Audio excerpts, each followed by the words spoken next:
Hello दोस्तों, welcome to एलकेजे classes. तो अभी हम पढ़ेंगे पल्लव वंश। हमने पिछली क्लास में क्या पढ़ा था? हमने पिछली क्लास में पढ़ा था कदम्ब वंश। कौन सा वंश हमने पढ़ा था? कदम्ब वंश। कौन सा वंश पढ़ा था हमने? कदम्ब वंश। और कदम्ब वंश इसके बाद चालू होता है पल्लव वंश के। जो पल्लव वंश है ना, उसके कुछ सामंत थे बाद में, तो उन्होंने कदम्ब वंश की स्थापना, स्वतंत्र स्थापना कदम्ब वंश की उन्होंने कर दी थी। ठीक है।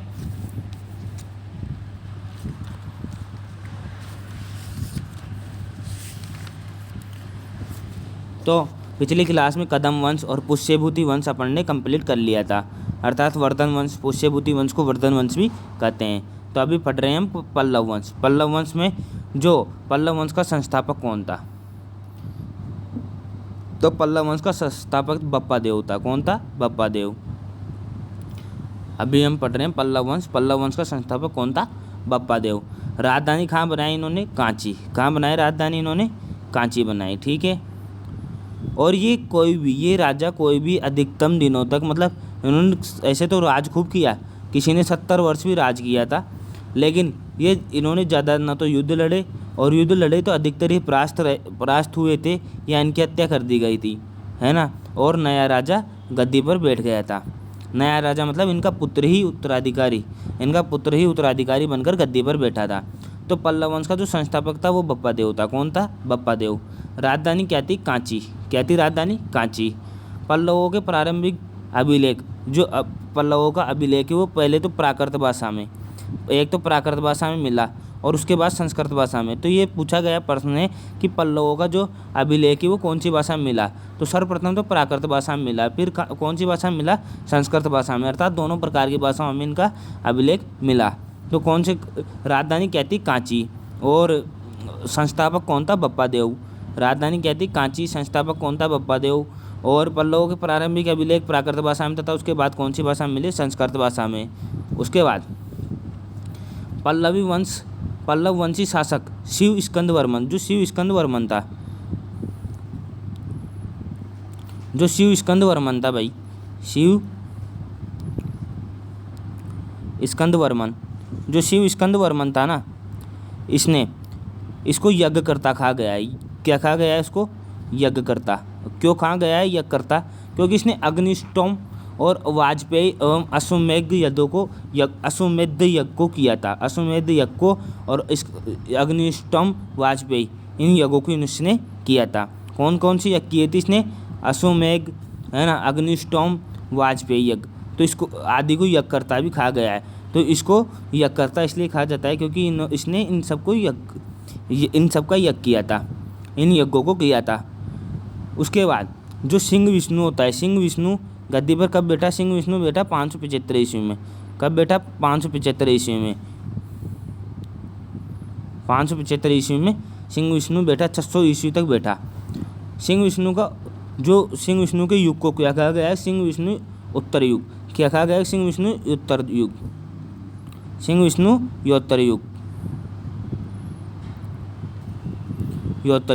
और अवनी सिंह क्यों कहा गया? क्योंकि इसने चोल वंश के शासकों को हराकर अवनी सिंह की उपाधि धारण की थी। चोल वंश के शासक को हराकर अवनी सिंह की उपाधि इसने धारण की थी, इसलिए इसे अवनी सिंह कहा गया है। और इसके युग को क्या कहा गया है? सिंह विष्णुयोत्तर युग। क्या कहा गया है? सिंह विष्णुयोत्तर युग। उसके बाद संस्कृत महान कवि भारवी सिंह, वो इनके दरबार में रहा करते थे, सिंह विष्णु के दरबार में रहा करते थे। भारवी जी जो सिंह विष्णु के दरबार में रहा करते थे। भारवी जी किसके दरबार में रहा करते थे? सिंह विष्णु के दरबार में। सिंह विष्णु के समय में मामल्लपुरम के आदिवरा गुहा मंदिर का निर्माण होता। सिंह विष्णु ने किस मंदिर का निर्माण करवाया था? ये पूछा गया प्रश्न है। सिंह विष्णु ने मामल्लपुरम के आदिवरा मंदिर का निर्माण करवाया था। आदिवरा गुहा मंदिर का निर्माण करवाया था। मामल्लपुरम में स्थित है ये आदिवरा गुहा मंदिर। ठीक है, इसका निर्माण करवाया था। सिंह विष्णु का उत्तराधिकारी कौन था? महेंद्र वर्मन। कौन था? महेंद्र वर्मन सिंह विष्णु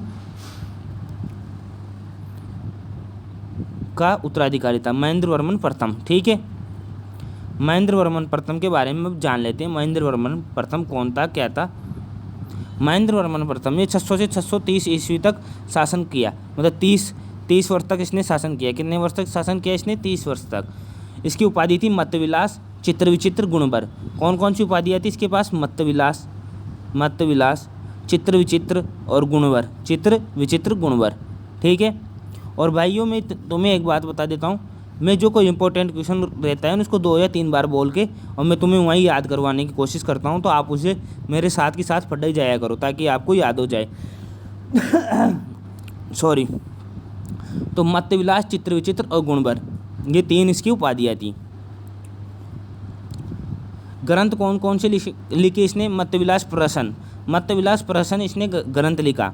और भगवद्गीता इसने लिखा। कौन कौन से लिखे? तो ये मत्तविलास प्रथम, कई बार पूछा गया है कि मत्तविलास प्रहसन किसने लिखा। मत्तविलास प्रहसन पूछा गया है, भगवद्गीता अभी तक पूछा नहीं गया है, और कोई परीक्षा में पूछा हो तो मुझे याद नहीं है, जो मुझे याद है मैं उतना ही बोलता हूँ।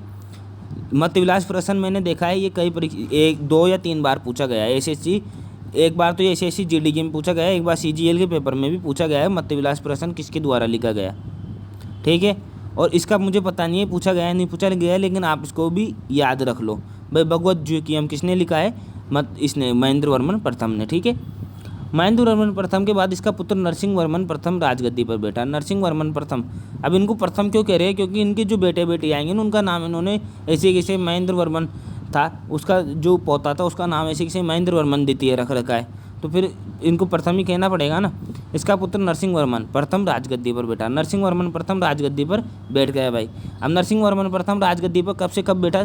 ये इसने किया 38 वर्ष शासन। कितने वर्ष शासन किया इसने? 38 वर्ष शासन किया। और 630 ईस्वी में ये बैठ गया, 630 ईस्वी में बैठ गया।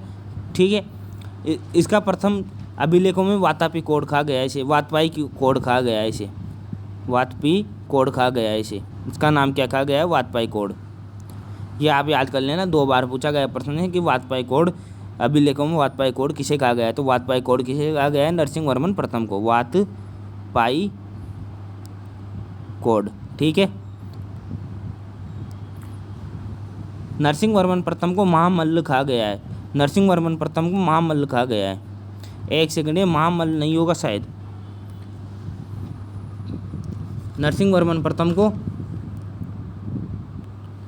हाँ महामल्ल नहीं, ये महामल्ले, सही कह रहा हूँ मैं, महामल्ले में क्या है कि ये महामल्लिका हमारा है ना, इसलिए मैं कंफ्यूज हो गया। महामल्ले मैंने नोट्स में देख लिया भाई।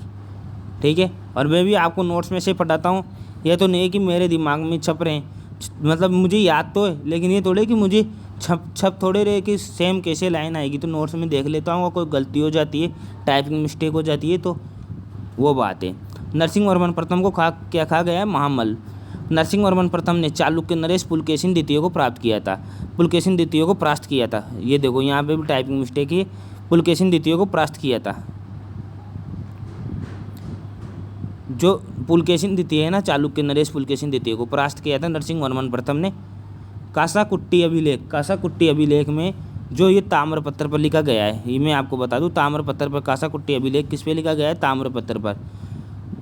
इसकी श्रीलंका विजय प्रमाणित होती है, मतलब जो श्रीलंका पर इसने विजय प्राप्त की होगी तो वो इससे प्रमाणित होती है। किससे प्रमाणित होती है? कासाकुट्टी अभिलेख से। कासाकुट्टी अभिलेख किस पे लिखा गया है? ताम्रपत्र पर। किसके लिखा गया है? तांबे के पत्थर पर, मतलब तांबे के पत्ते पर या तांबा के पेपर पर अपन कह सकते हैं। नरसिंह वर्मन का उत्तराधिकारी महेंद्र वर्मन द्वितीय था। नरसिंह वर्मन का उत्तराधिकारी कौन था? महेंद्र वर्मन द्वितीय। ठीक है।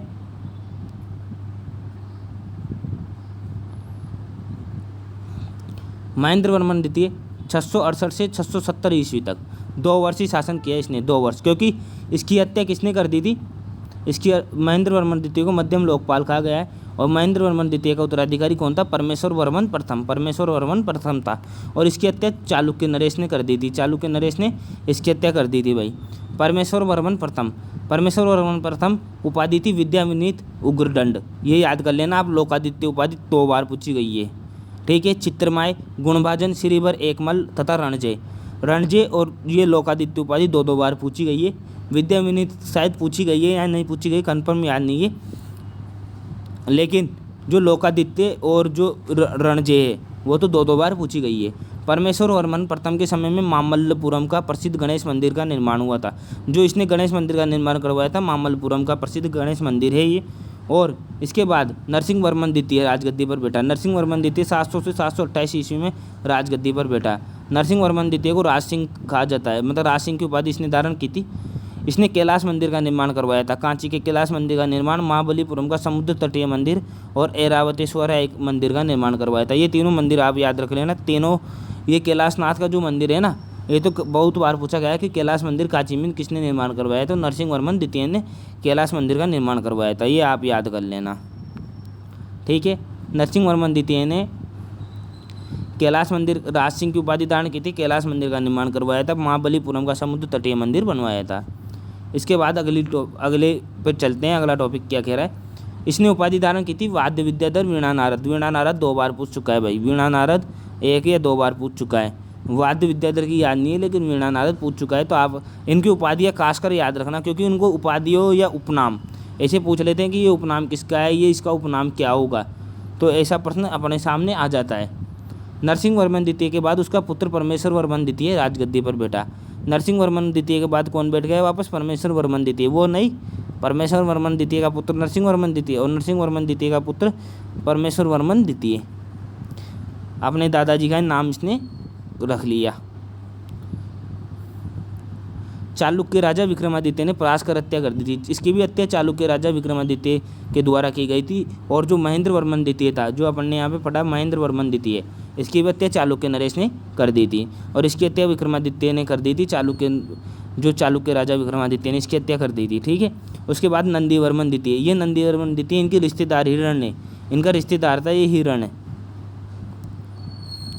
हिरण्य कौन था, इनका रिश्तेदार, उसका पुत्र था नंदी वर्मन द्वितीय। नंदी वर्मन द्वितीय के बाद उसका पुत्र दंती वर्मन। नंदी वर्मन द्वितीय के बाद उसका पुत्र कौन था, दंती वर्मन। तो भाई ये ज़्यादा दिनों तक इन्होंने कोई ऐसा खास काम नहीं किया। अभी ये 70 वर्ष जो नंदी वर्मन बैठा ना, ये 70 वर्ष तक बैठा। अब 70 वर्ष तक ये बैठा ही था, बस ये मान लो। मतलब एक तरह जो काम था वो संभाल रहा था, जो रोजाना राजा का काम होता था। कोई इन्होंने महान काम इन्होंने किए नहीं। जो महान काम किए थे उन्होंने, जो कैलाश मंदिर बनवाया था वो अपन ने पढ़ ही लिए। बाद के राजाओं ने कुछ महान काम किए नहीं। हिरण्य का पुत्र था नंदी वर्मन द्वितीय के बाद उसका पुत्र दंती वर्मन राजा बना। नंदी वर्मन के बाद कौन बना राजा, दंती वर्मन। दंती वर्मन के बाद उसका पुत्र वापस नंदी वर्मन तृतीय गद्दी पर बैठा। नंदी वर्मन प्रथम, द्वितीय, तृतीय, 3 है भाई नंदी वर्मन, ठीक है। दंती वर्मन का पुत्र कौन था, नंदी वर्मन। नंदी वर्मन का पुत्र निरपतुंग वर्मन ये राजगद्दी पर बैठा। और निरपतुंग वर्मन के बाद अपराजित वर्मन राजगद्दी पर बैठा। इसके बाद चालुक्य ने जो कदम वंश की स्थापना सामंतों ने कर दी थी, चालुक्य ने इनका मतलब समाप्त कर दिया था, इनको समाप्त कर दिया था। और चालुक्य ने इनको समाप्त कर दिया था। इनके बाद जो कदम वंश की स्थापना इनके सामंतों ने एक स्वतंत्र राज्य की स्थापना कर दी थी और स्वतंत्र वंश की स्थापना कर दी थी, उसे कदम वंश खा गया है, ठीक है। तो ये पल्लव वंश अपना पूरा होता है। इसके बाद हम पढ़ेंगे चालुक्य वंश। कौन सा वंश पढ़ेंगे इसके बाद, चालुक्य वंश, ठीक है। चालुक्य वंश पढ़ेंगे। और ये वंश अपने पूरे जो है मिडाइवल हिस्ट्री जब चलेगी ना, उसके पहले अपने एक बहुत बड़ा जो मैं 50 या 100 प्रश्नों का संग्रह लेके आऊँगा हिस्ट्री के, जो हिस्ट्री का जो रहेगा ना एंशियंट का, पूरा एंशियंट का 100 प्रश्नों का संग्रह लेके आऊँगा, 100 मोस्ट प्रश्न, ताकि आपको जो आप नोट्स पढ़ रहे होंगे, रोजाना क्लास लेते हो तो नोट्स भी पढ़ते होंगे, तो आपको उन 100 प्रश्नों में से ये बताना है कमेंट में कि कितने परसेंट मेरे सही हुए। आपको जितने परसेंट सही होंगे, सुन रहे हो मेरी, आपको जितने परसेंट सही होंगे उस हिसाब से अनुमान चल जाएगा कि आपको कितना याद हुआ। और वो क्वेश्चन सब जो मैं लेके आऊँगा ना, वो सभी किसी न किसी एग्ज़ाम में आए हुए होंगे, ठीक है। ये बात मैं आपको बता रहा हूँ, किसी न किसी एग्ज़ाम में आए हुए होंगे। तो पहले अपन मिडाइवल हिस्ट्री तक पहुँच जाते हैं। मिडाइवल हिस्ट्री के बाद ये चालू करेंगे अपन एक बार 100 प्रश्नों का संग्रह। 100 प्रश्नों के संग्रह के बाद हम चालू करेंगे मिडाइवल हिस्ट्री, ठीक है। तो आज के लिए बस इतना ही। आपको बहुत बहुत धन्यवाद क्लास देखने के लिए। Thank you. और प्लीज़ क्लास को शेयर कर दिया करो ताकि और भी बच्चों के पास पहुँचे, क्योंकि इसके नोट्स मैं टेलीग्राम पर दे देता हूँ। अब जिसके पास नोट्स है या जो पहले से पढ़ता है उसको तो कोई ज़रूरत नहीं है, लेकिन जो अभी नया पढ़ने लगा है या जो नया पढ़ रहा है उसको तो ज़रूरत है ना भाई, तो उसको दे दिया करो, शेयर कर दिया करो ताकि उनके पास भी क्लास पहुँचे, तो वो क्लास से जुड़ेंगे, चैनल को सब्सक्राइब करेंगे और अपने नोट्स प्राप्त करेंगे टेलीग्राम पर। ठीक है, तो अब आपने पास अगली क्लास आएगी चालुक्य वंश की। तो आज के लिए बस इतना ही।